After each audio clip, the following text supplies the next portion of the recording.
Case की बात भी कर लेते हैं क्योंकि इस पर भी बवाल लंबा चलेगा। जी हाँ, प्रवर्तन निदेशालय ईडी ने कांग्रेस के नेशनल हेराल्ड अखबार और एसोसिएटेड जर्नल लिमिटेड यानी कि एजेएल से जुड़े मनी लॉन्ड्रिंग केस में मंगलवार को पहली चार्जशीट दाखिल कर दी। इसमें सोनिया गांधी, राहुल गांधी, सैम पित्रोदा और सुमन दुबे के नाम शामिल हैं। इसके विरोध में पार्टी देश भर में ईडी दफ्तरों के बाहर विरोध प्रदर्शन हुआ। दिल्ली में पार्टी मुख्यालय के सामने प्रदर्शन कर रहे कार्यकर्ताओं को दिल्ली पुलिस ने हिरासत में लिया। मामले की सुनवाई 25 अप्रैल को दिल्ली के राउज एवेन्यू कोर्ट में होनी है। कोर्ट ने ईडी से मामले की केस डायरी भी मांग ली है। 2012 में भाजपा नेता सुब्रमण्यम स्वामी ने सोनिया गांधी, राहुल गांधी और उनकी सहयोगी कंपनियों से जुड़े लोगों के खिलाफ इस मामले की शिकायत की थी। 2 अप्रैल 2025 को जांच के दौरान कुर्क संपत्तियों को जब्त करने की कार्रवाई की गई। ईडी ने दिल्ली, लखनऊ और मुंबई में 661 करोड़ रुपए की अचल संपत्तियों को कब्जे में लेने के लिए नोटिस जारी किया। इससे पहले मंगलवार को ही सांसद प्रियंका गांधी के पति रॉबर्ट वाड्रा ईडी के ऑफिस पहुंचे, जहां उनसे गुरुग्राम के शिकोपुर लैंड घोटाले में पूछताछ हुई। कांग्रेस महासचिव संगठन केसी वेणुगोपाल ने कहा है कि पीएम मोदी और गृह मंत्री अमित शाह धमकाने का काम कर रहे हैं। अब कहानी कहां बदलती है वो आपको बताते हैं। यहां तक तो सब कुछ ठीक था। इसका दूसरा पहलू है कि ईडी और कांग्रेस पर अखिलेश यादव ने जो कहा उसके बाद कई तरह के सवाल खड़े हो गए। एक तरफ जहां अखिलेश ने कांग्रेस को आईना दिखाने की कोशिश की, तो वहीं दूसरी तरफ ईडी के अस्तित्व पर ही सवाल उठा दिए।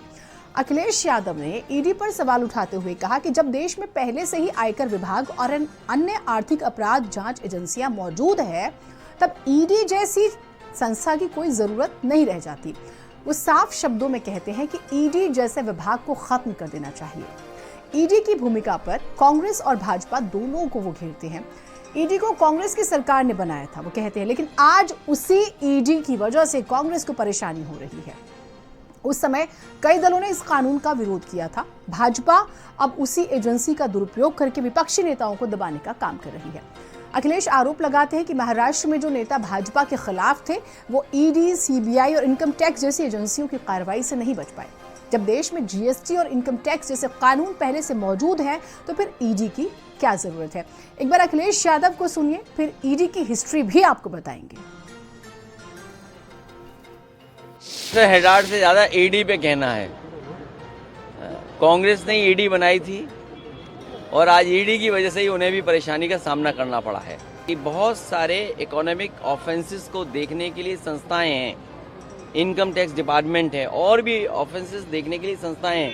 ईडी की जरूरत क्या है? ईडी जैसे विभाग को समाप्त कर देना चाहिए।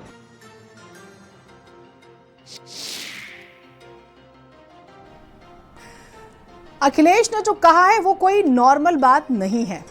इसकी इनसाइड स्टोरी भी आपको बताएंगे। 2014 से 19 के बीच में ईडी ने कितने केसेस दर्ज किए, यानी कि मोदी सरकार पर आरोप लगते हैं। 2014 से 19 के बीच में 130 से ज्यादा। 19 से 24 के बीच में कितने, अब आप समझिए। अखिलेश यादव ने ईडी के बारे में बोलकर एक नई बहस छेड़ दी। वैसे आपको हम बताते हैं कि ईडी कब सामने आई और ये विवादों में कब से आने लगी। भारत में ईडी की शुरुआत 1 मई 1956 को हुई। तब वित्त मंत्रालय के डिपार्टमेंट ऑफ इकोनॉमिक्स अफेयर्स में विदेशी मुद्रा अधिनियम 1947 से जुड़े मामलों को देखने के लिए एक प्रवर्तन इकाई बनाई गई थी, जिसका मुख्यालय दिल्ली में और कलकत्ता और मुंबई में 2 ब्रांच थी।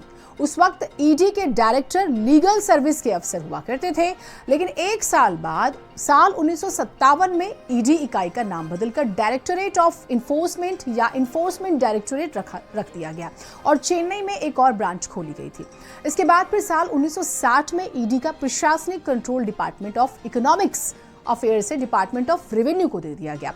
फिलहाल दिल्ली में स्थित मुख्यालय के अलावा ईडी का मुंबई, चेन्नई, चंडीगढ़, कोलकाता और दिल्ली में कुल 5 क्षेत्रीय कार्यालय हैं। जोनल ऑफिसर्स की बात करें, सब जोनल ऑफिसर्स की बात करें, इनकी संख्या बढ़ती रहती है। जब से केंद्र की मोदी सरकार आई है, उस पर आरोप लग रहे हैं कि वो बदले की भावना से काम करते हुए विपक्ष के नेताओं को टारगेट कर रही है। अब ग्राफिक्स जो हम आपको दिखा रहे हैं वो भी समझ लीजिए। ये आरोप लग रहे हैं कि ईडी बदले की भावना से विपक्ष के नेताओं को टारगेट करती है। साल 2014 से 19 के बीच में 130 से ज्यादा मामले सामने आए थे, जब मोदी सरकार पर आरोप लगे कि उसने विपक्ष नेताओं को टारगेट किया। 19 से 24 के बीच में भी मामले सामने आए और विपक्ष इसी बात को लेकर अटैकिंग है और अखिलेश यादव ने यही इशारा किया है। तो ये ग्राफिक्स हम आपको दिखा रहे थे, यानी कि ईडी पर बवाल भी अब लंबा चलेगा। एक छोटा ब्रेक, कहीं मत जाइएगा।